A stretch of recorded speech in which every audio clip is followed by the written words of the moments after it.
ஆண்டவராகிய இயேசு கிறிஸ்துவின் இனிய நாமத்தினாலே மீண்டும் இந்த காணொளி பதிவின் மூலமாக உங்களுக்காக தேவ வார்த்தையை கொண்டு வருவதிலே நான் மிகுந்த மகிழ்ச்சி அடைகிறேன். கர்த்தர் உங்களை ஆசீர்வதிப்பாராக. இந்த நாட்களிலே கர்த்தர் நம்முடைய எல்லாருடைய ஜெபத்தை கேட்டு இந்த காரியங்களை மாறுதலாய் முடிய பண்ணி கொண்டிருக்கிறார். சீக்கிரத்திலே சபைகள் திறக்கலாம் என்கிறதான உத்தரவுகள் வந்து கொண்டிருக்கிறது. ஆனாலும் நீங்கள் ஊக்கமாக ஜெபிக்கும்படி அன்பாக கேட்கிறேன். நாம் எல்லாரும் சீக்கிரத்திலே ஒன்று கூடி கர்த்தரை ஆராதிக்கிற நாட்களை வெகு விரைவிலேயே நாம் எதிர்பார்த்து கொண்டிருக்கிறோம். கர்த்தர் பெரிய காரியங்களை செய்வாராக. இப்பொழுதும் கர்த்தருடைய வார்த்தைக்கு இணையாய் நாம் கடந்து போகலாம். வாசிக்கலாம் 2 ராஜாக்களின் புஸ்தகம் 3ஆம் அதிகாரம் 17ஆம் வசனத்தை. இந்த மாதத்திற்கு என்றான வாக்குதத்த வார்த்தையை நாம் வாசிக்க கேட்போம். 2 ராஜாக்கள் 3ஆம் அதிகாரம் 17ஆம் வசனம். நீங்கள் காற்றையும் காண மாட்டீர்கள், மழையும் காண மாட்டீர்கள், ஆனாலும் நீங்களும் உங்கள் ஆடு மாடுகளும் உங்கள் மிருக ஜீவன்களும் குடிக்கும்படிக்கு இந்த பள்ளத்தாக்கு தண்ணீரால் நிரப்பப்படும் என்று கர்த்தர் சொல்லுகிறார். கண்களை மூடி ஒரு நிமிடம். நல்ல தகப்பனே, ஆசீர்வதிக்கப்பட்ட மனமகிழ்ச்சியான இந்த நாளிலே உம்மை பாடினோம், துதித்தோம், ஆராதித்தோம். இப்பொழுது உம்முடைய வார்த்தையை கேட்க ராஜாவுடைய சமூகத்தில் காத்திருக்கிறோம். நீர் எங்களோடு கூட பேசுவீராக. நீர் பேசுகிற தெய்வம் என்று வேதம் உம்மை குறித்து சொல்லுகிறதே. இந்த காலை நேரத்தில் உம்முடைய வார்த்தை மூலமாக எங்களோடு கூட இடைபடுவீராக. கர்த்தாவே, சொல்லும் அடியேன் கேட்கிறேன் என்று முழு மனதோடு கூட எங்களை நாங்கள் அர்ப்பணிக்கிறோம். தகப்பனே, உம்முடைய வார்த்தைகள் நல்ல நிலத்தில் விதைக்கப்பட்ட விதையாக இன்றைக்கு எங்களுடைய இருதயத்திலே பதிந்து நூறத்தனையாய் பலன் கொடுக்க நாங்கள் ஜெபிக்கிறோம். ஆங்காங்கே வீடுகள் தோறும் யாரெல்லாம் இந்த காணொளி பதிவின் மூலமாக உடைய வார்த்தையை கேட்டுக்கொண்டிருக்கிறார்களோ, பார்க்கிறார்களோ, அவர்கள் மத்தியிலே தேவ பிரசன்னம் கடந்து வந்து அவர்களை தொட்டு ஆசீர்வதிக்கட்டும். இதோ பள்ளத்தாக்கு நிரம்பும் என்று வாக்கு கொடுத்திருக்கிறீரே, உம்முடைய வாக்குதத்த வாக்கின் பிரகாரம் அதை நிறைவேற்ற போகிற நல்ல தெய்வத்துக்காக ஸ்தோத்திரம். உம்முடைய நாமத்திற்கே மகிமை உண்டாக ஜெபிக்கிறோம். இயேசுவின் மூலமாய் வேண்டுகிறோம், ஜீவனுள்ள நல்ல பிதாவே, ஆமென். நீங்கள் காற்றையும் காண மாட்டீர்கள், மழையும் காண மாட்டீர்கள், ஆனாலும் உங்கள் பள்ளத்தாக்கு நிரம்பும். அல்லேலூயா, அல்லேலூயா. கர்த்தர் நம்மை ஆசீர்வதிக்கிற தேவன். இன்றைக்கு கூட ஆசீர்வதிக்கும் தேவன் என்கிறதான தலைப்பிலே உங்களோடு கூட கர்த்தருடைய வார்த்தையை நான் பகிர்ந்து கொள்ள விரும்புகிறேன். ஆசீர்வாதம் என்பது எல்லாருக்கும் ரொம்ப பிடித்தமான ஒரு காரியம். இந்த உலகத்துல ஆண்டவரை அறிந்த பிள்ளைகளானாலும், ரட்சிக்கப்பட்டவர்களானாலும், ரட்சிக்கப்படாதவர்களானாலும் ஆசீர்வாதத்தை பெற்றுக் கொள்வது என்பது எல்லாருடைய விருப்பமாக இருக்கிறது. நம்மில் யாரும் எனக்கு ஆசீர்வாதம் வேண்டாம் என்று சொல்லுகிறவர்கள் இல்லை. வேதாகம் முழுவதும் நீங்கள் பார்ப்பீங்க சொன்னால் ஆண்டவர் தம்முடைய பிள்ளைகளை ஆசீர்வதிப்பதிலே அவருக்கு பிரியம் என்று வேதம் சொல்லுகிறது. என்னாகமத்தின் புஸ்தகம் 24ஆம் அதிகாரம் 1ஆம் வசனம், எல்லாருக்கும் தெரிந்த வசனம். என்னாகமம் 24:1 இஸ்ரவேலை ஆசீர்வதிப்பதே. நன்றாய் கவனிங்கள், தம்முடைய பிள்ளைகளை ஆசீர்வதிப்பது தேவனாகிய கர்த்தருக்கு பிரியம் என்று சொல்லி, ஆண்டவருக்கு பிரியமான காரியங்கள் என்று சொல்லி சொல்லப்படுகிறவைகளிலே அதி முக்கியமான ஒரு காரியம் என்னவென்று சொன்னால் தம்முடைய பிள்ளைகளை ஆசீர்வதிப்பது. நம்முடைய ஆண்டவர் யார் என்றால், எப்படிப்பட்டவர் என்றால், நம்முடைய பிள்ளைகளை, தம்முடைய பிள்ளைகளை ஆசீர்வதிக்கும் கர்த்தர். அவர் ஒரு நாளும் நம்மை வேதனையிலையும், சஞ்சலத்திலையும், துன்பத்திலேயும், வறுமையிலும் நம்மை தள்ளிவிடுவது அவருக்கு பிரியமல்ல. இன்னைக்கு அநேகருடைய தவறான கருத்து, அநேக கிறிஸ்தவருடைய தவறான கருத்து, இன்னைக்கு அநேக ஊழியருடைய தவறான போதனை என்னவென்று சொன்னால், ஆண்டவர் இம்மைக்குரிய ஆசீர்வாதங்களை தரமாட்டார், ஆண்டவர் இம்மைக்குரிய நிலைமையிலே நம்மை உயர்த்த மாட்டார் என்று சொல்லி. அது அல்ல பிரியமானவர்களே. உண்மை எதுவென்று சொன்னால், கர்த்தர் தம்முடைய பிள்ளைகளை ஆசீர்வதிப்பதையே அவர் விரும்புகிற தேவனாகிய கர்த்தர். ஆதியாகமத்தின் புஸ்தகம் 1ஆம் அதிகாரம் 28ஆம் வசனத்திலே, ஆதியிலே தேவன் மனிதனை முதல் மனிதனாகிய ஆதாமை பார்த்து சொல்லும் பொழுது, ஆதாமை ஏவாளை பார்த்து இப்படி சொல்லுகிறார். வாசிங்கள். ஆதியாகமம் 1ஆம் அதிகாரம் 28ஆம் வசனத்தை வாசிக்கும்படி கேட்கிறேன். பின்பு தேவன் அவர்களை நோக்கி, நீங்கள் பலுகி பெருகி. நன்றாய் கவனிங்கள். ஆதாமை ஏவாளை பார்த்து சொன்ன முதல் காரியம் என்னவென்று சொன்னால், நீங்கள் பலுகி பெருகி. அல்லேலூயா. வேதாகமத்தின் துவக்கம் ஆசீர்வாதம், வேதாகமத்தின் முடிவு ஆசீர்வாதம். வேதாகமத்தின் துவக்கத்திலே ஆண்டவர் தம்முடைய பிள்ளைகளை பார்த்து சொல்லுகிறார், தாம் உண்டாக்கின ஆதாமை ஏவாளை பார்த்து தம்முடைய சாயலின்படியையும் தம்முடைய ரூபத்தின்படி உண்டாக்கின ஆதாமையும் ஏவாளையும் பார்த்து சொல்லுகிறார், நீங்கள் பலுகி பெருகி என்று சொல்லி. வேதாகமத்தின் முடிவுக்கு நீங்கள் வருவீங்க என்று சொன்னால் வெளிப்படுத்தும் விசேஷம் 22ஆம் அதிகாரத்துல நீங்கள் வாசித்து பார்ப்பீங்க என்று சொன்னால் ஆண்டவர் அவர்களை ஆசீர்வதிக்கிறார். அங்கே அவர்களுக்கு கண்ணீர் இல்லை, துக்கம் இல்லை, வேதனை இல்லை, புதிய வானம் புதிய பூமியை ஆண்டவர் உண்டாக்குறார். இப்படியாக வேதாகமத்தின் துவக்கமும் ஆசீர்வாதம், வேதாகமத்தின் முடிவும் ஆசீர்வாதத்திலே இருக்கிறதை நீங்கள் நானும் கண்கூடாக பார்க்க முடியும். பிரியமான தேவ ஜனமே, கர்த்தர் நம்மை ஆசீர்வதிக்கிற தேவன். தேவன் தம்முடைய பிள்ளைகளை நிறைவாய் ஆசீர்வதிக்கிறவர். ஆகையினாலதான் இந்த வசனம் இப்படி சொல்லுகிறது, உன் பள்ளத்தாக்கு நிரம்பும். நீ யோசித்துக் கொண்டிருக்கிற என் பள்ளத்தாக்கு, என் வீடு, என் குடும்பம், என் தனிப்பட்ட வாழ்க்கையும் ஆசீர்வாதத்திற்கு நேராக கடந்து போகுமோ, நானும் ஆசீர்வதிக்கப்படுவேனே என்று சொல்லி சந்தேகம் வேண்டாம். கர்த்தருடைய வாக்கு, தேவன் பொய் சொல்லுகிறவர் அல்ல. தேவன் ஒரு தரம் விளம்பினார், அதை நிறைவேற்றி முடிக்கிறவர் என்று வேதம் சொல்லுகிறது. பிரியமான கர்த்தருடைய பிள்ளைகளே, நம்முடைய ஆண்டவர் நம்மை பள்ளத்தாக்கை நிரப்ப வல்லவர். இந்த ஆண்டவருடைய ஆசீர்வாதத்தை குறித்து நீங்கள் பார்க்கும் பொழுது உபாகமத்தின் புஸ்தகம் 28ஆம் அதிகாரம் 8ஆம் வசனம் இப்படி சொல்லுகிறது, வாசிங்கள். கர்த்தர் உன் களஞ்சியங்களிலும் நீ கையிடும் எல்லா வேலைகளிலும் உனக்கு ஆசீர்வாதத்தை கொடுப்பார் என்று சொல்லவில்லை, உனக்கு ஆசீர்வாதத்தை தருவார் என்று சொல்லப்படவில்லை. கட்டளையிடுவார் என்று எழுதப்பட்டிருக்கிற வார்த்தையை கவனிக்கபடி கோடிட்டுக் கொள்ளும்படி உங்களை அன்பாய் கேட்கிறேன். கர்த்தர் தம்முடைய பிள்ளைகளுக்கு ஆசீர்வாதத்தை கட்டளையிடுகிற கர்த்தர். கொடுக்கிறது என்பதற்கும் கட்டளையிடுகிறார் என்பதற்கும் நிறைய வித்தியாசம் உண்டு. யார் கட்டளை கொடுக்க முடியும்? அதிகாரத்தில் உள்ளவர்கள் தான் கட்டளையிட முடியும்.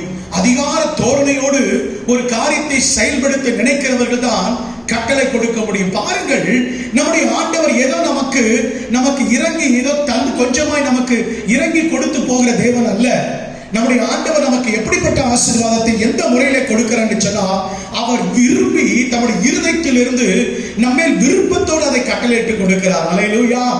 பாருங்க, பிரசங்கின் புஸ்தகம் 8ஆம் அதிகாரம் 4ஆம் வார்த்தை இப்படி சொல்லுகிறது. பிரசங்கின் புஸ்தகம் 8ஆம் அதிகாரம் 4ஆம் வசனத்தில் இப்படி வாசிக்கிறோம், ராஜாவின் வார்த்தை எங்கேயோ அங்கே அதிகாரம் உண்டு. நம்முடைய ஆண்டவர் எப்படிப்பட்ட ஆசீர்வாதத்தை கட்டளையிடுகிறார்? ஒரு அதிகாரத்தோடு உள்ள ஆசீர்வாதத்தை தேவன் நமக்கு தருகிறார். நம்மை ஆசீர்வதிக்க விரும்புகிற கர்த்தர் எப்படிப்பட்ட ஆசீர்வாதத்தை நமக்கு தருகிறார் என்று சொன்னால், ஒரு அதிகாரத்தோடு உள்ள ஆசீர்வாதத்தை தேவனாகிய கர்த்தர் நமக்கு கொடுக்கிறார்.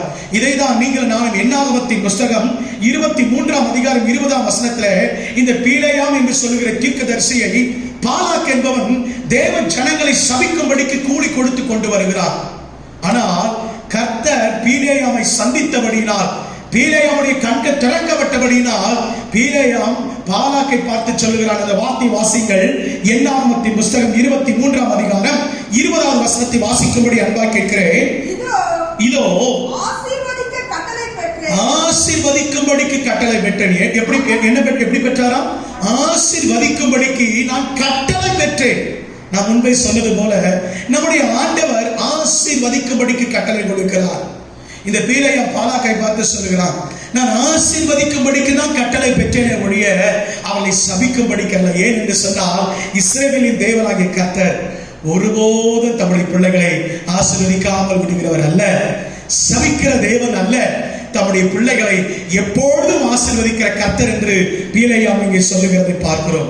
பிரியமானவர்களே, வேதாகமத்தில் சில காரியங்களை நீங்கள் பார்ப்பீங்க சொன்னால், குறிப்பாக எலியாவுடைய வாழ்க்கை நீங்கள் எடுத்துக்கொள்வீர்கள் என்று சொன்னால், எலியாவை தேவன் போஷிக்கிறார், காப்பாற்றுகிறார், ஆசீர்வதிக்கிறார். அங்கேயும் ஆண்டவர் எலியாவை பார்த்து சொல்லும்போது இப்படி சொல்லுகிறார். வாசிங்கள்.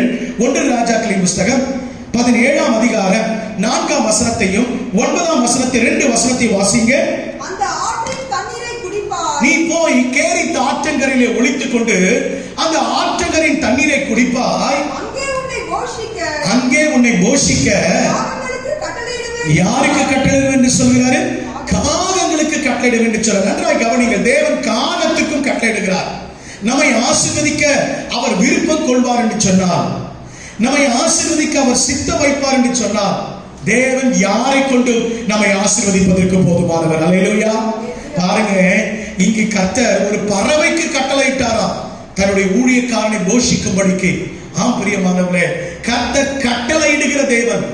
தேவைப்பட்டால் நம்முடைய ஆண்டவர் ராஜாக்களுக்கும் கட்டளையிடுவார் உங்களை என்னை ஆசீர்வதிக்கும்படிக்கு. அல்லேலூயா. ஆகையினாலே சோர்ந்து போகாதீங்க. 9ஆம் வசனத்தை வாசிக்கும்படி அன்பா கேட்கிறேன். நீ எழுந்து சீதோனுக்கு அடுத்த சாரிபாத் ஊருக்கு போ, அங்கே தங்கியிரு, உன்னை பராமரிக்கும்படிக்கு. பாருங்க, அங்க காகத்துக்கு கட்டளையிட்ட கர்த்தர் இங்க ஒரு விதவைக்கு கட்டளையிடுகிறதை பார்க்க முடிகிறது. எனக்கு அன்பான தேவஜனமே, ஆண்டவர் உங்களை என்னை ஆசீர்வதிக்க அவர் கட்டளை கொடுக்கிறார். அல்லேலூயா, அல்லேலூயா. ஆண்டவர் காகத்தை கொண்டாவது நம்மை ஆசீர்வதிப்பார், போஷிப்பார். ஒரு விதவையை கொண்டாவது கர்த்தர் நம்ம என்ன பண்ணுவாரு, போஷிப்பார் என்பதில் சந்தேகம் இல்லை. இன்னைக்கு நீங்களும் நானே யோசித்துக் கொண்டிருக்கிறோம், எப்படி நம்மை கர்த்தர் ஆசீர்வதிப்பார், எப்படிப்பட்ட ஆசீர்வாதம் நமக்கு உண்டாகும் என்று சொல்லி.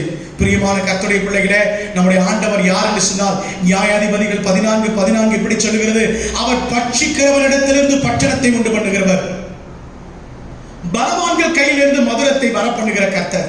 நீங்க நினைக்கலாம், இவர்களிடத்திலிருந்து வருமா, இவர்களிடத்திலிருந்து பெற முடியுமா, இவரிடத்திலிருந்து நம்ம பெற்றுக்கொள்ள முடியுமா, எதையாக நமக்கு கிடைக்குமா என்று சொல்லி.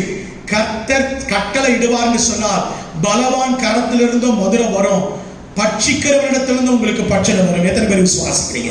அல்லேலூயா, அல்லேலூயா. கர்த்தர் உண்மையுள்ளவர், உங்களை என்னையும் ஆசீர்வதிப்பதற்கு. நான் இந்த ஆசீர்வாதத்தை குறித்து நான் தியானித்துக் கொண்டிருந்த பொழுது கர்த்தர் வேதாகமத்தில் ஒரு மனிதனை எனக்கு காண்பித்தார். நம்ம எல்லாருக்கும் பரிச்சயமான, நம்ம எல்லாரும் அறிந்த ஒரு மனிதன் தான். அந்த மனிதனுடைய வாழ்க்கையில கர்த்தர் 100 ஆசீர்வாதத்தை கட்டளையிட்டார். யார் என்று உங்களுக்கு புரிந்திருக்கும்.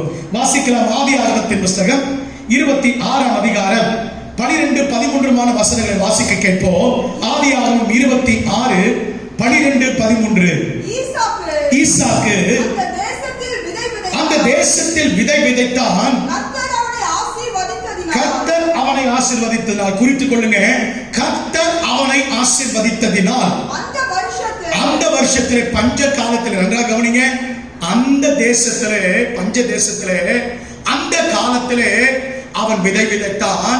அந்த தேசத்திலே தானே வாசிங்க 100 மடங்கு பலன் அடைந்தான். அவன் ஐஸ்வர்யவானாகி வர வர விருத்தி அடைந்தான். அல்லேலூயா.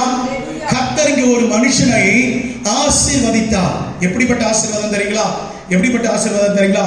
1 அல்ல 2 மடங்கு அல்ல, 100 மடங்கு ஆசீர்வாதம். அல்லேலூயா. இன்னைக்கு நமக்கு வர வேண்டிய ஆசீர்வாதத்தை, கிடைக்க வேண்டியதே நாம பெற்றுக்கொள்ளாம உட்கார்ந்து கொண்டிருக்கிறோம்.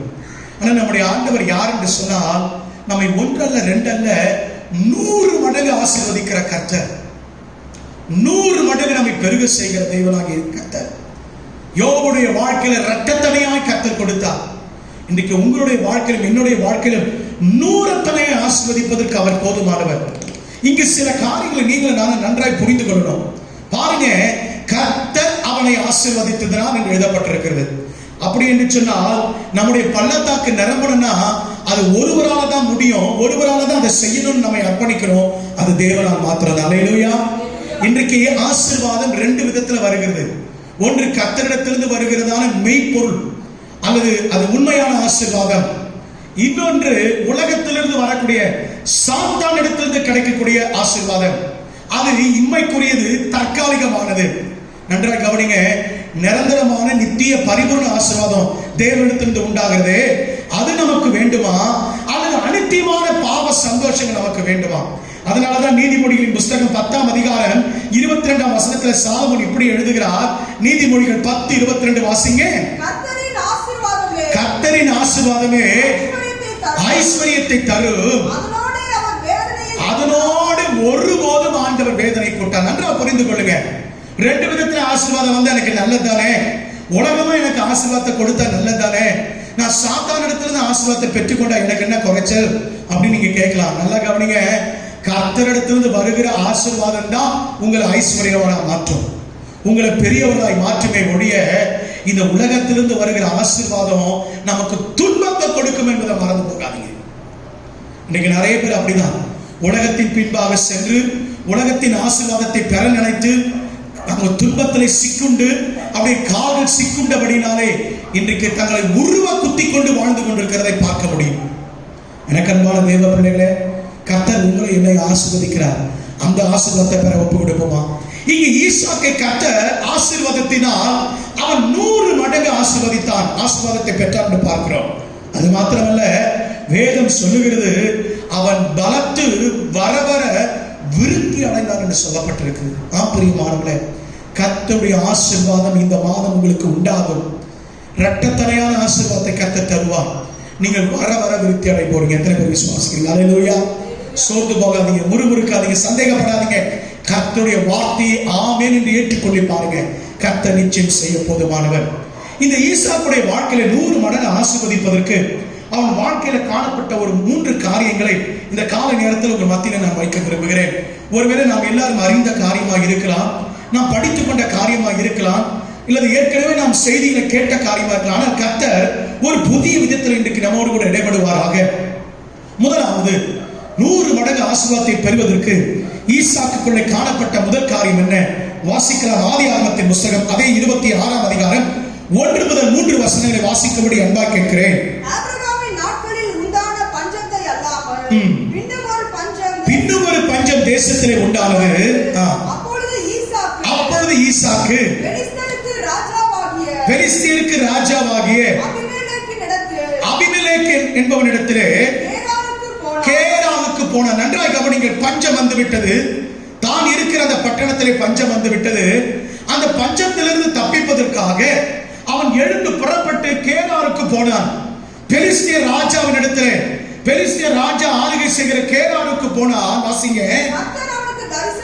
அவன் போன நேரத்தில், அந்த நேரத்தில் கர்த்தர் தரிசனமாகி, நீ எகிப்துக்கு போய்விடாதப்பா.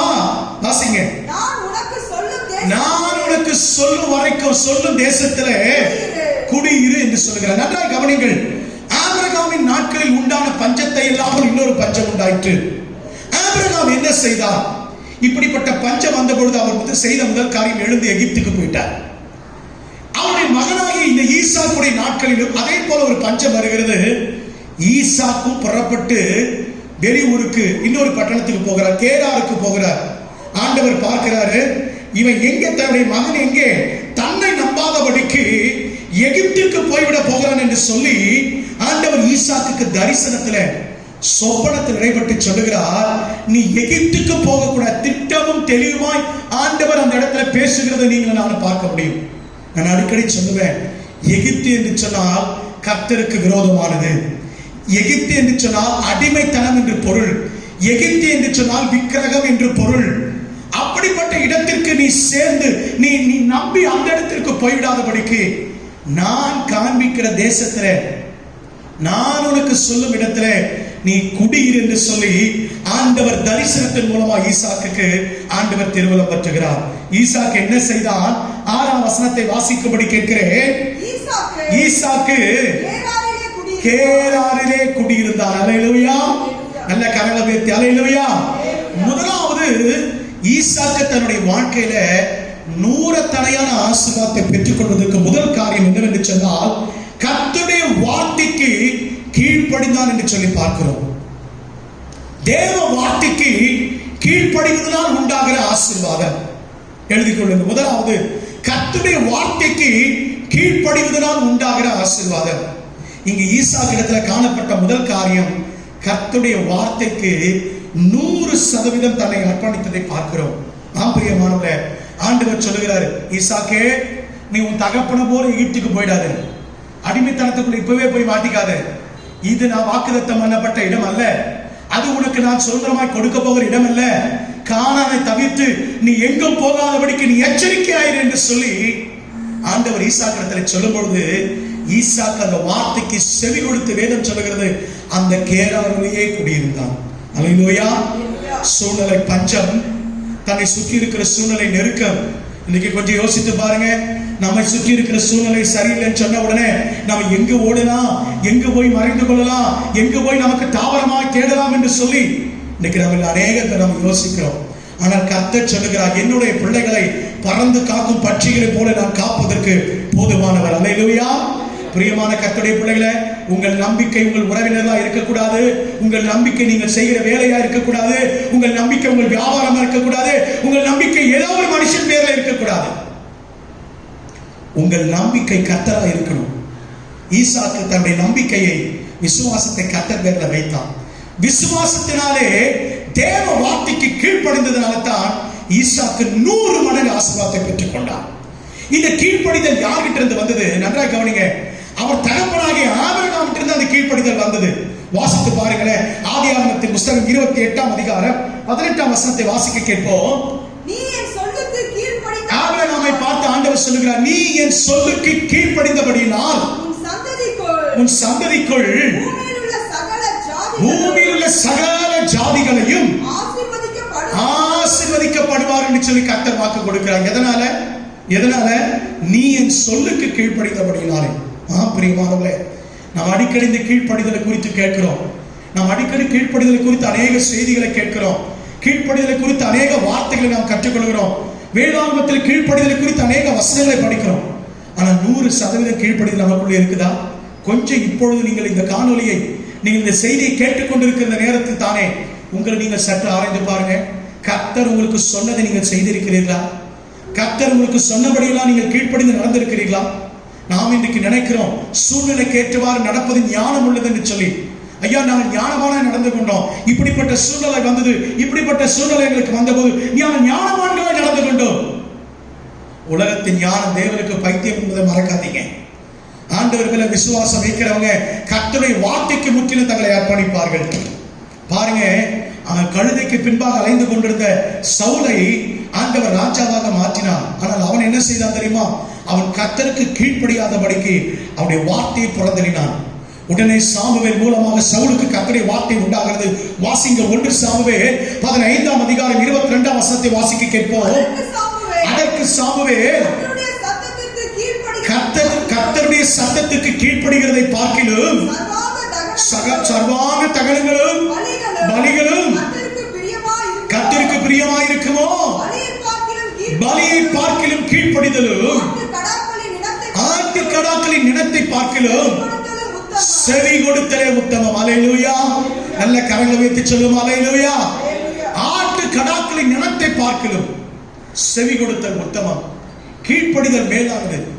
ஒன்று தெரிஞ்சு கொள்ளுங்க, நம்முடைய வாழ்க்கையில இன்னைக்கு ஆசீர்வாத குறைவு வந்திருக்கிறதுனா, இன்னைக்கு நம்முடைய வாழ்க்கையில தேவனுடைய ஆசீர்வாதத்தை இழந்திருக்கிறோம்னா, முதல் காரியம் கர்த்தருடைய வார்த்தையை கீழ்ப்படியாமல் போனதே. பிரசங்கியின் புத்தகம் 5ஆம் அதிகாரம் 1ஆம் வசனத்தை வாசித்து பாருங்க. பிரசங்கி ஆக்கியோன் இப்படி எழுதுகிறார். பிரசங்கி 5ஆம் அதிகாரம் 1ஆம் வசனம். நீ தேவாலயத்துக்கு போகும்போது உன் நடையை காத்துக்கொள். மூடர் பலியிடுவது போல பலியிடுவதை பார்க்கிலும் செவி கொடுத்து சேர்வதே நலம். நீ பலியிடுவதை பார்க்கிலும், மூடரை போல பலியிடுவதை பார்க்கிறோம். கர்த்தருடைய வார்த்தைக்கு செவி கொடுக்க சேர்வதே நலம். கர்த்தருடைய வார்த்தைக்கு செவி கொடுக்கணும். ஆண்டவருடைய ஆலயத்துக்கு வரும்போது கர்த்தருடைய வார்த்தை கேட்கும் போது அசட்டை பண்ணக்கூடாது. ஆண்டவருடைய வார்த்தை உங்களுக்கு நேரம் வரும்போது அது புறந்தள்ளாதீங்க. புறம் தள்ளினதுனால்தான் இன்றைக்கு கர்த்தருடைய ஆசீர்வாதத்தை இழந்து உட்கார்ந்து கொண்டிருக்கிறோம். பிரியமான கர்த்தருடைய பிள்ளைகளே, ஆண்டவருடைய வார்த்தைக்கு முக்கியத்துவம் கொடுங்க. கர்த்தருடைய வார்த்தைக்கு கீழ்ப்படி உங்களை ஒப்புக் கொடுங்க. பாருங்க, எகிப்திலிருந்து இஸ்ரவேல் ஜனங்களை ஆண்டவர் விடுவித்து கூட்டிக் கொண்டு வரும்பொழுது ஆண்டவர் மோசேயின் மூலமாய் ஆரம்பத்திலே திருமணம் பற்றுகிறார். என்ன காரியம்? வாசிங்க யாத்ராகமத்தின் புத்தகம் 19ஆம் அதிகாரம் 5ஆம் வசனத்தை வாசிங்க. யாத்ராகமம் 19:5. நன்றாக கவனிங்க. கானானுக்குள்ளே இன்னும் போல, கானானு கிட்ட போல, கானானுக்குள்ளே நுழைவதற்கு முன்பதாகவே எகிப்திலிருந்து வெளியே வந்த கொஞ்ச தூரத்திலே ஆண்டவர் மோசேயின் மூலமாக இஸ்ரவேல் ஜனங்களை பார்த்து சொல்லுகிறார். என்ன சொல்லுகிறார்? வாசிங்க மறுபடியும். நீங்கள் என் வாக்கை உள்ளபடி கேட்டு என் உடன்படிக்கையை கைக்கொள்ளுவீர்களானால் சகல ஜனங்களிலும் நீங்களே எனக்கு சொந்த சம்பத்தா இருப்பீங்க. ஆண்டோடைய சொத்தா இருப்போமா? ஆண்டோடைய சொத்தா இருப்போமா? ஆண்டோடைய ஜனங்களா இருப்போமா? நீங்களும் நானும். நமக்கு அவர் தேவனா இருப்பார். எப்பொழுது தெரியுமா? எப்பொழுது நீங்களும் நானும் அவருடைய சொத்தா இருப்போம் தெரியுமா?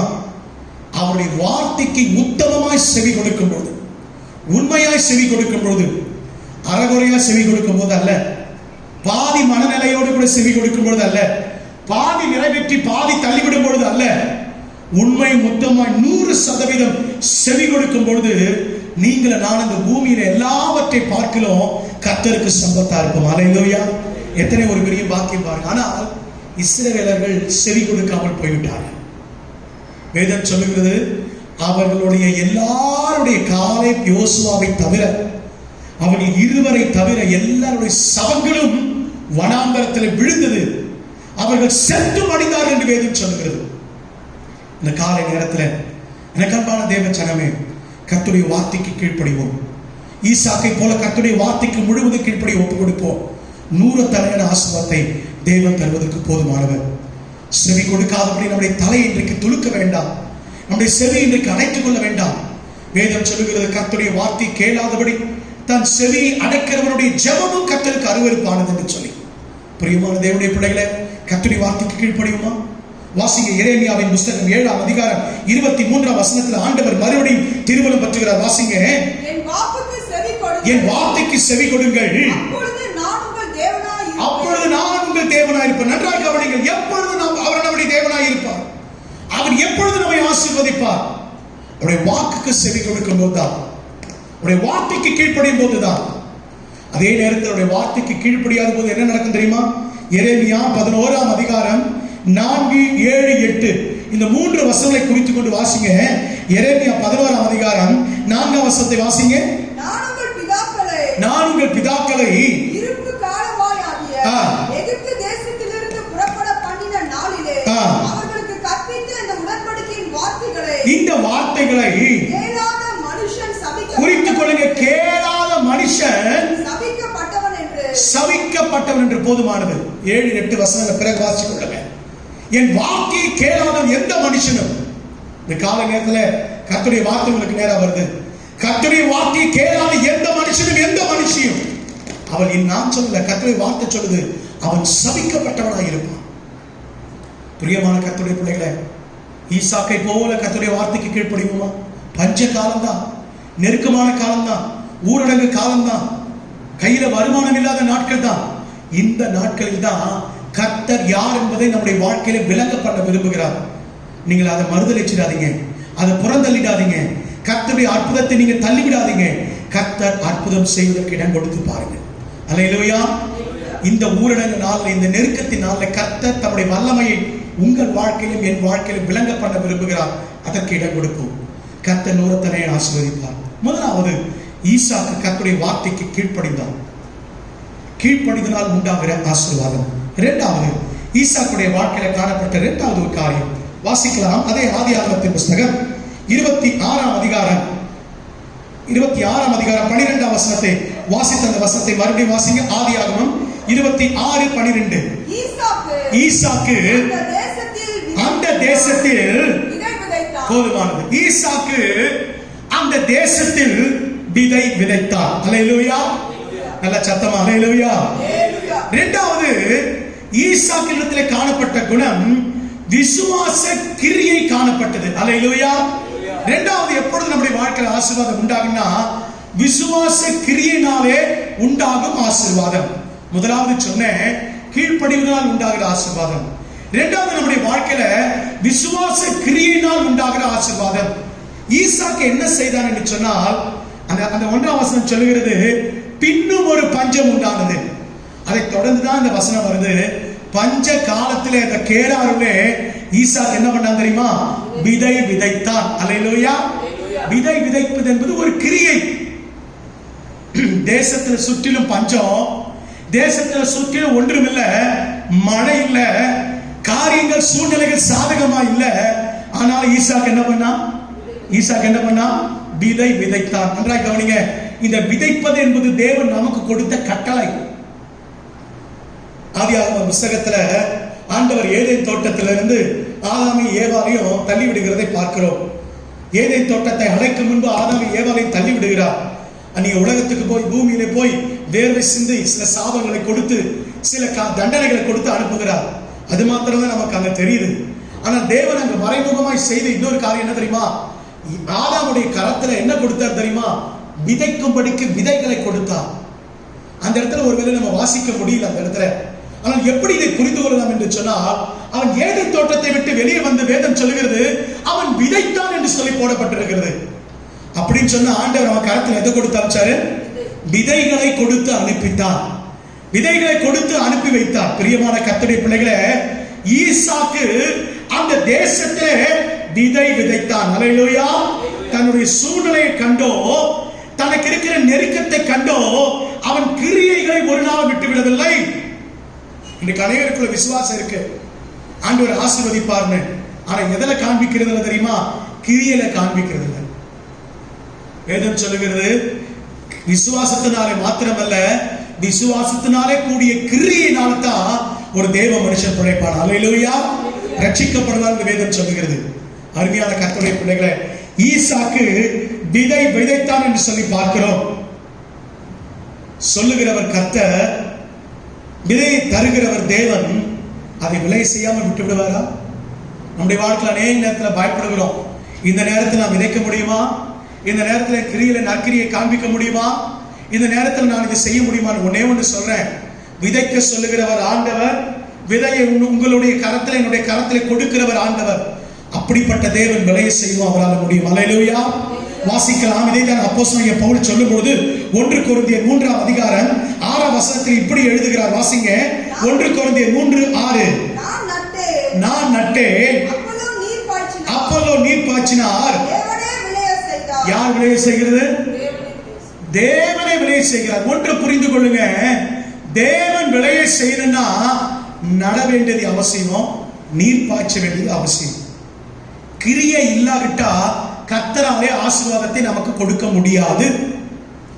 இன்னைக்கு நிறைய பேர் ஜெபிக்கிற ஜெபம் தெரியுமா? நான் உட்கார்ந்த இடத்திலே உட்கார்ந்துகிட்டு இருப்பேன், ஆண்டவரே ஓட்டை பிடிச்சுக்கிட்டு கூரையை பிரிச்சுக்கிட்டு ஆசீர்வாதம் போட்டுக்கும். நான் 3 மணி நேரம் 4 மணி நேரம் தினமும் 3 வேளையும் ஜெபம் பண்ணுகிறேன், கர்த்தரை ஆசீர்வதிக்கணும். ஜெபம் பண்ணா ஆசீர்வாதம் உண்டாகும்னு சொன்னா அது தப்பு, பொய்யான உபதேசம். ஜெபித்துட்டா ஆசீர்வாதம் உண்டாகாது. ஜெபத்தோடு கூட கிரியைகளினால தான் ஆசீர்வாதத்தை பெற்றுக்கொள்ள முடியும். பவுல் இங்க அழகா சொல்லுகிறார், நான் நட்டேன், அப்போலோ நீர் பாய்ச்சினார். விளைய செய்தவர் யாரு? தேவனாகிய கர்த்தர். அல்லேலூயா. நடுகிற வேலையை நான் செய்தேன், நீர் பாய்ச்சுகிற வேலையை இன்னொருவர் செய்தார். முடிவிலே பலனை கொடுத்தது யாரு? தேவனாகிய கர்த்தர். அடிக்கடி நான் சொல்லுகிற காரியம். இன்னைக்கு நிறைய பிள்ளைங்க என்ன நினைச்சிட்டு இருக்காங்க தெரியுமா? நான் ஜெபம் பண்ணிடுறேன், உபவாசம் பண்ணிடுறேன், எக்ஸாம்ல 100% மார்க் ஆண்டவர் கொடுத்துருவார். இல்லம்மா, அப்படி நீங்க கனவு கொண்டு உட்கார்ந்து கொண்டிருந்தீங்கன்னா நீங்க ஃபெயில் ஆகித்தான் போவீங்க, நீங்க மார்க் குறைஞ்சுதான் போகும். நான் அடிக்கடி சொல்லுகிற ஒரு காரியம், உன்னுடைய முயற்சி கடவுளுடைய கிருபை ஈக்குவல் தான் என்னது? நிறைவான பலன். அல்லேலூயா. அல்லேலூயா. நம்முடைய கிருபை நம்முடைய கிரியை இருக்கணும். கர்த்தர் கிருபை கொடுப்பாரு, முடிவு ஆசீர்வாதம் என்பதை மறக்காதீங்க. இங்க பவுல் தெளிவா சொல்லுகிறார், என்னுடைய கிரியை ஒன்று உண்டு, அப்போலோ ஒரு கிரியை செய்தார், விலையை செய்கிறவர் கர்த்தர். அல்லேலூயா. அல்லேலூயா. இந்த உண்மையை நீங்களும் நானும் புரிந்து கொள்ளணும். மேலும் அப்போஸ்தலனாகிய பவுல் 2 கொரிந்தியருக்கு எழுதின நிருபம் 9ஆம் அதிகாரம் 8ஆம் வசனத்தில் இப்படி சொல்லுகிறார். கொரிந்தியருக்கு எழுதின 2வது நிருபம் 9ஆம் அதிகாரம் 8ஆம் வசனம் வாசிக்கலாம். மேலும் நீங்கள் எல்லாவற்றிலும் எப்பொழுதும் சம்பூர்ணமுடையவர்களாய் இருக்கும்படிக்கு கோடிட்டுக் கொள்ள பழக்கம் இருக்கும் என்றால், குறித்துக் கொள்ள வழக்கம் இருக்கும் என்று சொன்னால், வேதாகமத்தில் இந்த வசனத்தில் கோடிட்டுக் கொள்ள வேண்டிய பகுதி சகலவித நற்கிரியைகளிலும் பெருகுகிறவர்களா இருக்கும் வண்ணமாக. அல்லேலூயா. எதில பெருகணுமா? எதில பெருகணும்? ஜெபத்துல பெருகிறது நல்லதான். எனக்கு அன்பான சகோதரா, எனக்கு அன்பான சகோதரியே, தாயே, தகப்பனே, தங்கச்சி, தம்பி, வாலிப பிள்ளைகளே, சிறு பிள்ளைகளே, ஜெபிப்பது நல்லது, வேதத்தை தியானிப்பது நல்லது.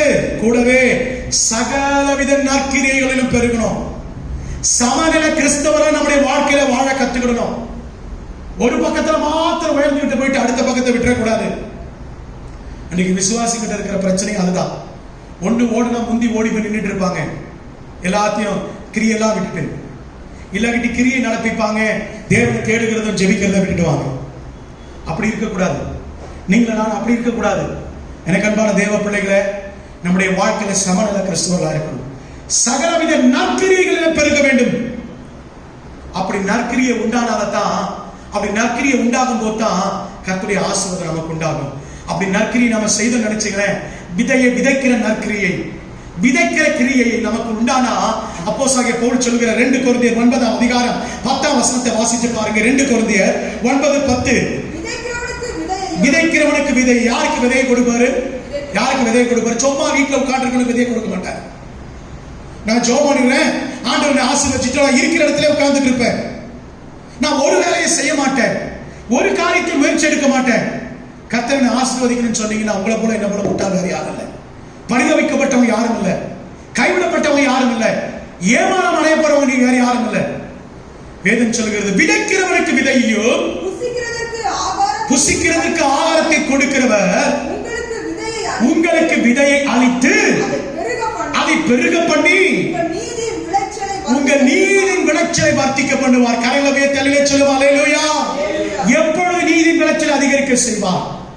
எப்பொழுது நீதியின் விளைச்சலை பெருக செய்வார்? சும்மா உட்கார்ந்து இருக்கும் போதா? இல்ல, விதை விதைக்கும் பொழுது, சகல வித நற்கிரியைகளிலும் பெருகும் பொழுது. இன்னைக்கு அநேக கிறிஸ்தவங்க கிரியையில காண்பிக்கிறதுல விசுவாசத்தை. ஆனா ஈசாக்கு அப்படி உட்கார்ந்துட்டு இல்ல. பஞ்சம் வந்துருச்சு, என் தகப்பன் சேர்த்து வச்ச சொத்து எனக்கு இருக்கு, நான் உட்கார்ந்து 7 தலைமுறைக்கு சாப்பிடலாம் அப்படி சொல்லி உட்கார்ந்தானா? அப்படி சொல்லி உட்கார்ந்து கொண்டிருந்தானா? இல்ல, பஞ்ச நாட்கள் தான், தேசத்துல பஞ்சம் தான். ஆனால் ஈசாக்கு விதை விதைத்தான். அல்லேலூயா. விதைக்கிற கிரியையை ஈசாக்கு ஒரு நாள் விட்டுடல. நம்முடைய வாழ்க்கையில விசுவாசத்தினாலே கிரியைகளை செய்யணும். கர்த்தர் பலனை தருவார் என்று சொல்கிற விசுவாசத்தோடு உழைக்கணும். அதனால தான் அப்பொழுதுதான் நம்ம காற்றையும் காண மாட்டோம், மழையும் காண மாட்டோம். ஆனால என்ன நிரம்பும்? பள்ளத்தாக்கு நிரம்பும். சும்மா பள்ளத்தாக்கு நிரம்பிடாது. ஐயோ இந்த மாதம் வாக்குத்தத்தம் வந்துருச்சு, பள்ளத்தாக்கு நிரம்பிடனே. எப்ப நிரம்பும் எப்ப நிரம்பும்? விசுவாசத்தினால கிரியை நடப்பீங்கய்யா. விதைக்க போயிட்டு வேலை செய்யுங்க, உழைங்க, கர்த்தருடைய நாமத்தினால அவருடைய வார்த்தைக்கு கீழ்ப்படிங்க. நீங்க விதை விதைக்க பழகுங்க. அல்லேலூயா. விதைக்கிறவனுக்கு விதையை கொடுத்து அவர் பெருக செய்ய போதுமான தேவனாகிய கர்த்தர். பிரசங்கின் புஸ்தகம் 11ஆம் அதிகாரம் 4ஆம் வசனத்தை 6ஆம் வசனத்தை வாசிங்க. காற்றை கவனிக்கிறவன் விதைக்க மாட்டான். யார் விதைக்க மாட்டானா? சூழ்நிலை பார்த்துட்டு உட்கார்ந்துட்டு, ஐயோ இது வந்துருச்சு, அது வந்துருச்சு, வாய்ப்பு இல்லையே, கதவு அடைக்கப்பட்டுட்டே. சில பேர் சொல்லுவாங்க, காற்று அடிக்குது இன்னைக்கு வேண்டாம், நாளைக்கு மழை பெய்யுது வேண்டாம், அடுத்த நாள் சொல்லுவான் வெயில் அதிகமா இருக்குது வேண்டாம். விதைக்கிறவன், காற்றை பார்க்கிறவன், காற்றை நிதானிக்கிறவன், காற்றை பார்த்து கொண்டிருக்கிறவன் என்ன பண்ண மாட்டானா? விதைக்க மாட்டான். வாசிங்க. மேகங்களை நோக்குகிறவன் அறுக்க மாட்டான். அறுக்கவே மாட்டான். கர்த்தர் கொடுக்கிற ஆசீர்வாதத்தை பெற்றுக்கொள்ள முடியாது. அதுதான் அந்த வசனத்துடைய ரகசியம். கர்த்தர் கொடுக்கிற இன்மைக்குரிய ஆசீர்வாதத்தையும் மறுமைக்குரிய ஆசீர்வாதத்தையும் பெற முடியாது. யாரால? காற்றை கவனிக்கிறவன், மேகத்தை நோக்கிறவன். அதனாலதான் வேதம் சொல்கிறது, காற்றையே காண மாட்டாய், மழையை, மேகம் கொடுக்கிற மழையை காண மாட்டாய். இது ரெண்டுத்தையும் பார்த்தீங்கன்னா பள்ளத்தாக்கு நிரம்பாதப்பா. இந்த காலை நேரத்தில் கர்த்தர் உங்களோடு பேசிக் கொண்டிருக்கிறார், கர்த்தர் உங்களோடு இடைப்பட்டு கொண்டிருக்கிறார். எனக்கு அன்பான தேவஜனமே, காற்று நோக்காதீங்க, மழையை நோக்காதீங்க. கர்த்தர் கொடுப்பாருங்கிற விசுவாசம் கிரியை உங்களுக்குள்ள இருக்கும். விசுவாசத்தோடு கிரியை செய்யுங்க. மேலும் 6ஆம் வசனம் இப்படி சொல்கிறது, வாசிங்க. காலையிலே உன் விதையை விதை, மாலையிலே உன் கையை நெகிழ விடாத. சோர்ந்து போகாத. ஐயோ காலையிலிருந்து வேலை செஞ்சேன், எனக்கு என்ன கிடைக்க போகுது? சோர்ந்து போகாத. ஏன் தெரியுமா? விதைக்கு வேலை தான் உன் வேலை. விதைக்கிற வேலையை செய்கிறதா உன்னுடையது சகோதரா, சகோதரியே. விளைய செய்கிறது உன்னுடைய வேலை அல்ல. அல்லேலூயா. விதைக்க வேண்டியதுதான் வேலை. அது வளர்ந்து அதை பலன் கொடுப்பது உனக்கு தெரியாது. வாசிங்க. காலையிலே உன் விதை விதை, மாலையிலே உன் கையை நெகிழ விடாதே. அதுவோ இதுவோ எது வாய்க்குமோ என்று, இதுல இரண்டுல ஏதாவது பயன்படுமா என்று சொல்லி நீ அறியாயே. சந்தேகப்படாத. உன் வாழ்க்கையில கர்த்தருடைய வார்த்தை மேல சந்தேகம் வேண்டாம். உன் விசுவாசத்தையே நீ சந்தேகப்படுற அநேக நேரத்துல. நான் ஆண்டவர் விசுவாசி, எனக்கு என்ன கிடைச்சிருச்சு? இத்தனை வருஷம் ஆலயத்துக்கு போய் என்ன நான் சம்பாதிச்சிட்டேன்? இத்தனை வருஷம் ஆலயத்துக்கு போய் என்ன மிஞ்சினது சொல்றீங்களா இல்லையா? சில பேர் இது வாய்க்குமோ, இது நடக்குமோ, அது நடக்குமோ. சந்தேகப்படாதீங்க. கர்த்தர் வாக்கு கொடுத்தா அதை நிறைவேற்றி முடிப்பதில் உண்மை உள்ள தேவன். அல்லேலூயா. நம்முடைய வேலை விதைக்கிற வேலை, நம்முடைய வேலை பண்படுத்துகிற வேலை. வாசிங்க. வாசிங்க ஓசியாவின் புஸ்தகம், ஓசியாவின் தீர்க்கதரிசன புஸ்தகம் 10ஆம் அதிகாரம் 12ஆம் வசனத்திலே தீர்க்கதரிசி இப்படி எழுதுகிறார், நீங்கள் நீதிக்கென்று விதை விதைங்கள், தயவுக்கு ஒத்ததாய் அறுப்பு அருங்கள், உங்கள் தரிசு நிலத்தை பண்படுத்துகிற வேலையை உண்மையா செய்யுங்கய்யா. விதைப்பதையும் பண்படுத்துகிற வேலையை உண்மையா செய்யுங்க. ஆதாம பார்த்து ஆண்டவர் சொன்னாரு, இந்த தோட்டத்தில் உன்னை உண்டாக்கி உருவாக்கி கொண்டு வந்து இதை வைக்கிறதுக்கு ஒரு நோக்கம் என்ன தெரியுமா? ஆதாமே, நீ இதை பண்படுத்தணும், பாதுகாக்கணும். ரெண்டு வேலையும் ஆதாம் செய்ய தவறிட்டார். அதனாலதான் இன்னைக்கு பிரச்சனை நம்முடைய வாழ்க்கையில. எனக்கு அன்பான தேவஜனமே, நம்முடைய வாழ்க்கையில நம்முடைய தரிசு நிலங்களை பண்படுத்தணும். யார் இதை செய்ய மாட்டாங்க? சோம்பேறி இதை செய்ய மாட்டாங்க. சோம்பேறிகள் ஒரு நாள் கிரியை செய்ய மாட்டாங்க. இந்த சோம்பேறிகள் என்ன பண்ணுவாங்கன்னு நீதிமொழிகளின் புஸ்தகம் அழகா எழுதப்பட்டிருக்கிறது. சாலமன் ஞானி எழுதுகிறார், வாசிங்க. நீதிமொழிகளின் புஸ்தகம் 24ஆம் அதிகாரம் 30 வாசிக்க கேட்போம். நீதிமொழிகள் 24:30 வாசிக்க கேட்கலாம். சோம்பேறியின் வயலையும் மதியீனனுடைய திராட்சை தோட்டத்தையும் நான் கடந்து போனேன். இதோ நல்ல கவனிங்க, எப்படி இருந்ததா? முள்ளு காடா இருந்தது. வாசிங்க. நிலத்தின் முகத்தை காஞ்சோரி மூடினது, அது கச்சுவர் இடிந்து கிடந்தது. 3 காரியம். சோம்பேறியுடைய வயல் எப்பொழுது எப்படி இருக்கு தெரியுமா? வயல்னா தோட்டம்னா வீடுன்னு அர்த்தம். வயல்னா வேலை செய்யற இடம் அர்த்தம். வயல்னா வியாபார ஸ்தலம் என்று அர்த்தம். தேவன் நமக்கு கொடுத்த வீடு தான் தோட்டம் என்ற கவனிங்க. தோட்டம் எப்படி ஆயிட்டு தெரியுமா? வயல் எப்படி ஆயிட்டு தெரியுமா? நிலம் எப்படி ஆயிட்டு தெரியுமா? குடும்பம் எப்படி ஆயிட்டு தெரியுமா? முள்காடா இருக்குது. இன்னைக்கு அநேக குடும்பம் முள்ளுக்காடா இருக்குது. ஏன்? சோம்பேறித்தனம். இரண்டாவது, காஞ்சோரி மூடி கிடக்குது. காஞ்சோரி என்பது ஒரு விதமான படர்கிற கொடி செடி. அது நிலத்தை முழுவதும் விதைக்க முடியாதபடி மூடி கிடக்கிறது. மூன்றாவது, அது சுத்திலும் கட்டப்பட்டிருந்த கச்சுவர் பாதுகாப்பு இடிக்கப்பட்டிருக்கிறது. இன்னைக்கு இந்த 3 அநேக குடும்பங்கள் இருக்கிறது. நான் சொல்ல இந்த வசனம் உங்களுக்கு நேரம் வர வர உங்க குடும்பத்தையும் உங்களுடைய வாழ்க்கையை கொஞ்சம் ஆராய்ந்து பாருங்க. இன்னைக்கு அநேகருடைய குடும்ப சூழ்நிலை இதுதான் காரணம், சோம்பல். தொடர்ந்து வாசிங்க. அதை கண்டு சிந்தனை பண்ணினேன், அதை நோக்கி நான் புத்தி அடைந்தேன். வாசிங்க, தொடர்ந்து வாசிங்க. இன்னும் கொஞ்சம் உறங்கட்டும், இன்னும் கொஞ்சம் கைமுடை கொண்டு நித்திரை செய்யட்டும் என்பாயோ? உன் தரித்திரம் வழிபோக்கனை போலவும் உன் வறுமை வரும் என்பதை மறந்து போகாதே. சோம்பல். இதே காரியத்தை 6ஆம் அதிகாரம் 6-11 வசனங்கள்ல சாலமன் ஞானி எழுதி வைத்திருக்கிறத பார்க்க முடியும். குறிச்சு கொண்டு மறுபடியும் அந்த வசனத்தை தியானித்து பாருங்க. 6ஆம் அதிகாரம் 6-11 வசனங்கள். சோம்பேறியுடைய வயல், வீடு, தோட்டம் அது கற்சுவர் இடிக்கப்பட்டு காஞ்சோரி மூடி முள்காடா இருக்குமா? விதைக்கிறவனுக்கு தான் விதையை கொடுத்து கர்த்தர் பெருக செய்வார். ஈசாக்கு யாரா இருந்தா தெரியுமா? விதைக்கிறவனாய் காணப்பட்டான். இரண்டாவது, கிரியையினால் உண்டாகிற ஆசீர்வாதம். பவுல் அப்போஸ்தலனுடைய வாழ்க்கையில பார்க்கிறோம்.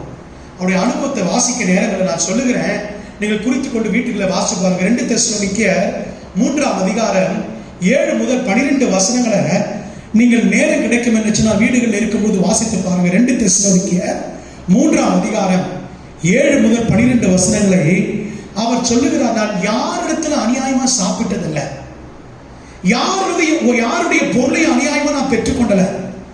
என் கைகளினாலே பிரயாசப்பட்டு சாப்பிட்டேன், என் கைகளினாலே பிரயாசப்பட்டு உழைத்தேன், ஊழியமும் செய்தேன்.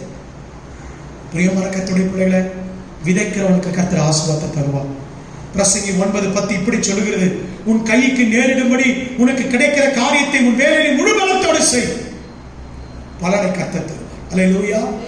மூன்றாவது ஈசாக்குடைய வாழ்க்கையில அவன் 100 ஆசீர்வதிப்பதற்காக முதலாவது சொன்ன கீழ்ப்படிதலால் உண்டாகிற ஆசீர்வாதம், இரண்டாவது விசுவாச கிரியினால் உண்டாகிற ஆசீர்வாதம், மூன்றாவது அதே ஆதியாகமத்தின் புஸ்தகம் 26ஆம் அதிகாரம் 19-22 வசனங்கள் வரைக்கும் ஈசாக்குடைய வேலைக்காரர் கண்டார்கள். கேரார் ஒரு மேய்ப்பர்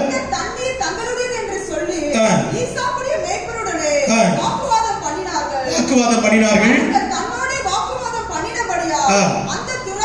அந்த துறவுக்கு எசேக்கு என்று பெயரிட்டார். வேறொரு துறவை வெட்டினார்கள். அதை குறித்து வாக்குவாதம் பண்ணினார்கள். ஆகையால் அதற்கு சிந்தனா என்று பெயரிட்டார்கள். பின்பு அவ்விடம் விட்டு பெறப்பட்டு போய் வேறொரு துறவை வெட்டினார். கடைசியாக அவர் வாக்குவாதம் பண்ணல. அப்பொழுது அவர் நான் தேசத்தில் விருத்தியாகும்படிக்கு பழுகும்படிக்கு இப்பொழுது கர்த்தர் எனக்கு இடம் உண்டாக்கினார் என்று சொல்லி அதற்கு ரெகவோத் என்று பெயரிட்டார். அல்லேலூயா. மூன்றாவது, மௌனத்தினால் உண்டாகிற ஆசீர்வாதம். என்னடா இது? மௌன ஆசீர்வாதத்தை கொண்டு வருமா? நிச்சயம் கொண்டு வரும். சில நேரங்களில் நாம பேசாமல் மௌனமா இருந்தாலே நம்முடைய குடும்பமும் நாம ஆசீர்வதிக்கப்படுவோம். அதுல எந்த விதமான சந்தேகம் இல்லை. எல்லா நேரமும் அல்ல, கர்த்தர் சொல்லுகிற சில நேரங்களில் நம்ம மௌனமா இருக்க நம்ம ஒப்பு கொடுக்கணும். மௌனத்தினால் உண்டாகிற ஆசீர்வாதம். அல்லேலூயா. பாருங்க, வசனம் 18 இப்படி வாசிக்கிறோம். அவன் தகப்பனாகிய ஆபிரகாம் ஒரு துறவை வெட்டி நீரூற்ற கண்டான். அவன் மரித்த பின்பு பெலிஸ்தியர்கள் அந்த துறவெல்லாம் தூர்த்து போட்டாங்களாம். அதே சம்பவம், அதே போல நிகழ்ச்சி அவன் மகனாகிய ஈசாக்குடைய வாழ்க்கையிலே நடக்கிறது. இந்த கேரார் இருந்து அவன் என்ன பண்ணுகிறாங்கன்னா, அந்த அமீலேக்கு ராஜா அவன் மகா பலத்தை பெருகி வரும்போது, எப்பா நீ எங்களுக்குள்ள இருக்காத, நீ பெருகிட்ட, உன் சேனை பெருகிட்டு, உன் மனுஷர்கள் பெருகிட்டாங்க, எங்க கிட்ட இருந்தா நீ எங்களை மேற்கொள்ள, உன் கரை எங்களுக்கு விரோதமா வந்துடும், நீ எங்களை விட்டு போன்னு துரத்திடுறாங்க. கேரார் ஊர்ல இருந்து அந்த கேரார் பள்ளத்தாக்குக்கு வரார் ஈசாக்கு. அந்த பள்ளத்தாக்குல வந்து கூடாரம் போடுறார். கூடாரம் போட்டவர் என்ன செய்யறாருன்னா, தன் தகப்பனாகிய ஆபிரகாமை போல அவர் நீரூற்றுக்காக பள்ளம் தோண்டுகிறார், கேணி தோண்டுகிறார். அவர் வெட்டின துறவெல்லாம் தண்ணீர் வந்தது, கர்த்தர் ஆசீர்வதித்ததுனால. ஆனா என்ன நடந்தது தெரியுமா? ஒவ்வொரு துறவு வெட்டும் போதும் அந்த கேராரூரின் மெய்ப்பர்கள் என்ன பண்ணாங்களா, வந்து வாக்குவாதம் பண்ணினாங்க. நன்றாக கவனிங்க. முதல் விஷயம் வெட்டினா வாக்குவாதம் பண்ணினாங்க. ஈசாக்கு அவர்களோடு கூட வாக்குவாதம் பண்ணல, சண்டையிடல, போட்டி போடல. அந்த இடத்தை விட்டு அமைதியா புறப்பட்டு போறார். இரண்டாவது ஒரு துறவை வெட்டினாங்க. அங்கேயும் தண்ணீர் வருது, அங்கேயும் வந்து என்ன பண்றாங்க, வாக்குவாதம் பண்றாங்க. இப்பொழுதாவது ஈசாக்கு எதிர்த்து போராடுறானா? ஈசாக்கு யுத்தம் பண்றானா? ஈசாக்கு வாக்குவாதம் பண்றானா? இல்ல. அங்கேயும் ஈசாக்கு எப்படி இருக்கிறான்? மௌனமாய் கடந்து போகிறதை பார்க்கிறோம். முதலாவது ஏசேக்கு என்றும், இரண்டாவது சித்னா என்றும் பெயரிடுகிறார். மூன்றாவதாக ஒரு துறை வெட்டுகிறார். அங்கு தண்ணீர் வருகிறது, அங்கு வாக்குவாதம் பண்ணல. ஏன் தெரியுமா? முதல் ரெண்டு விஷயம் கர்த்தருடைய வார்த்தையின்படி கீழ்ப்படிந்து ஈசாக்கு மௌனமா இருந்ததினால, விட்டு கொடுத்ததினாலே. மூன்றாவது, ஈசாக்குள்ள விட்டு கொடுக்கிற மனப்பான்மை இருந்தது. வாக்குவாதம் பண்ணுகிற தன்மை அவனுக்குள்ள இல்லை, மௌனம் அவனுக்குள்ள இருந்தது. மௌனமா புறப்பட்டு போயிட்டான். சில நேரத்தில் நமக்கு விரோதமா மனுஷங்க எழுப்பி வரும்போது நாம வாக்குவாதம் பண்ணி மேற்கொள்ள நினைக்கிறோம். அமைதியா போய் பார்த்து பாருங்க, அதுதான் நமக்கு ஜெயத்தை கொண்டு வரும். அல்லேலூயா. அதுதான் நம்முடைய வாழ்க்கையில வெற்றியை கொண்டு வர. பிரியமானவர்களே, ஈசாக்கு இங்க வாக்குவாதம் பண்ணானோ, சண்டை போட்டானோ ஒரு நாள் சொல்லப்படல. மாறாக ஈசாக்கு விட்டு கொடுத்து அந்த இடத்தை விட்டு புறப்பட்டு போனான். முடிவு என்ன தெரியுமா? முடிவு என்ன தெரியுமா? அவர்கள் இறுதியில வந்து வாக்குவாதம் பண்ணல. அவன் சொல்லுகிறான், ஈசாக்கு சொல்லுகிறான், இப்பொழுது நான் பெருகும்படிக்கு தேசத்தில் கர்த்தர் என்ன உண்டாக்கினாரு? இடம் உண்டாக்கினார். அமைதியா இருந்து பாருங்க, மௌனமா இருந்து பாருங்க. கர்த்தர் உங்களுக்கான ஆசீர்வாதத்தில் கொடுப்பதே உண்மை உள்ள கர்த்தர். நம்முடைய ஆண்டவருடைய வாழ்க்கையை பாருங்க. நம்முடைய ஆண்டவராக இயேசு கிறிஸ்துவுக்கு ஒரு நல்ல முன் உதாரணம். ஏசாயா 53ஆம் அதிகாரம் 7ஆம் வசனம் இப்படி சொல்லுகிறது, அவர் அடிக்கும்படிக்கு கொண்டு போகிற ஆட்டை போல வாய் திறவாதிருந்தார் என்று வேதம் சொல்லுகிறது. மத்தேயு 26:63ஆம் வசனம் சொல்லுகிறது, அவர் தன்னை அடித்த பொழுதும் அவர் பேசாமல் இருந்தார். மருவத்துல ஒண்ணு சொல்லல. அவர் நியாயம் எடுக்கப்பட்டு போயிட்டு நியாயமா அவருக்கு தண்டனை கிடைக்கல, அவருடைய வழக்கை நியாயமா விசாரிக்கல. ஆனால் ஆண்டவர் வாக்குவாதம் பண்ணான்னு போட்டிருக்கா. இன்னொரு இடத்துல வேதம் சொல்கிறது, அவர் வாக்குவாதமும் பண்ண மாட்டார், கூக்குரல் இடவும் மாட்டார் என்று தீர்க்கதரிசியில் எழுதப்பட்டிருக்கிறது. அவர் வாக்குவாதம் பண்ணல. மத்தேயு 27ஆம் அதிகாரம் 12, 13, 14 வசனங்களை வாசி பாருங்க. அவரோ ஒரு வார்த்தையும் பேசவில்லை. அவர் பேசாததை பார்த்து தேசாதிபதி மிகவும் ஆச்சரியப்பட்டார். மார்க் 15:5ஆம் வசனம் இப்படி சொல்கிறது, பிலாத்து ஆச்சரியப்பட்டார். ஏன் தெரியுமா ஆச்சரியப்பட்டாங்க? தேசாதிபதியும் பிலாத்து ஆச்சரியப்பட்டாங்க. பாதிக்கப்பட்டதுக்கு காரணம் என்ன தெரியுமா? தன் வார்த்தை மூலமா அநேகரை குணப்படுத்தின ஆண்டவர். அவருடைய வார்த்தைக்கு வல்லமை உள்ளது என்பதை கண்டார்கள். அவர் போகிற இடத்துல எல்லாம் அவருடைய வசனத்தை கேட்கிறவர்கள் கூட்டம் கூட்டமா ரட்சிக்கப்பட்டாங்க. அவ்வளவா அவருடைய வார்த்தையில வல்லம் இருந்தது. ஆனா இப்ப அடிக்கபடிக்கு குற்றச்சாட்டப்பட்டு அவர் நின்று கொண்டிருக்கிறார். அவரை விசாரிக்கும் போது அவர் ஒரு வார்த்தையும் பேசவில்லை. வார்த்தையில வல்லனுடைய ஆண்டவர் மௌனமா இருக்கிறார். சில நேரத்தில் ஆண்டவருடைய பிள்ளை சில நேரத்தில் அதிகாரம் எனக்கு கரத்தில் இருக்கு என்பதற்காக பலரோடு வாக்குவாதம் பண்ணுகிறோம். இதுல வேற பெருமையா சில பேர் சொல்லிப்பாங்க, என்னை எதிர்த்தவங்களை 4 கேள்வி கேட்டேன் பாரு, அவங்களை ஒன்றுதான் பண்ணிட்டு வந்துட்டேன், நான் கேட்டதுல அவ வாய் அடைக்கப்பட்டுச்சு. அதுல கர்த்தர் பிரியப்படுறாரா?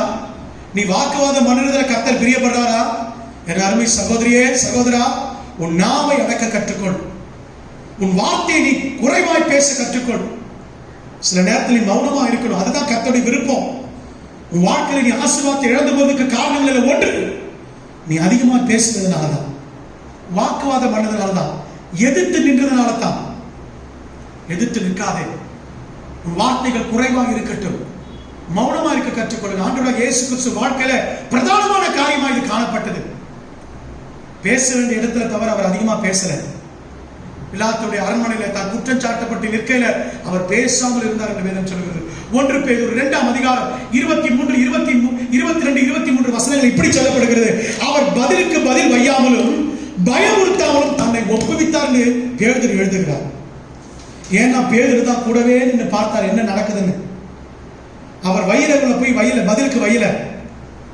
இன்னைக்கு ஒரு வார்த்தை நமக்கு நேரம் வந்துட்டு 9 வார்த்தை நமக்கு போது நமக்கு இருந்து. யாரை பார்த்து சொன்னீங்க? யாரை பார்த்து கேட்டீங்க? ஒரு வார்த்தை தான் நமக்கிட்ட இருந்து. ஆண்டவர் பிள்ளைகிட்ட இருந்து விசுவாசிக்கிறது 9 வார்த்தை போதும். இயேசு பதில் வயல, பயமுறுத்தல, தம்மை தாமே ஒப்பு கொடுத்தார். பிரியமான கர்த்தருடைய பிள்ளைகளை, நம்முடைய வாழ்க்கையில சோதனை நேரத்திலும் இக்கட்டு நேரத்திலும் நாம் மௌனமா இருந்தாலே போதும். அதுவே நமக்கு ஆசீர்வாதத்தை ஜெயத்தை கொண்டு வரும். எனக்கு ரொம்ப பிடித்த ஒரு அருமையான சம்பவம் வேதத்தில் இருக்கு.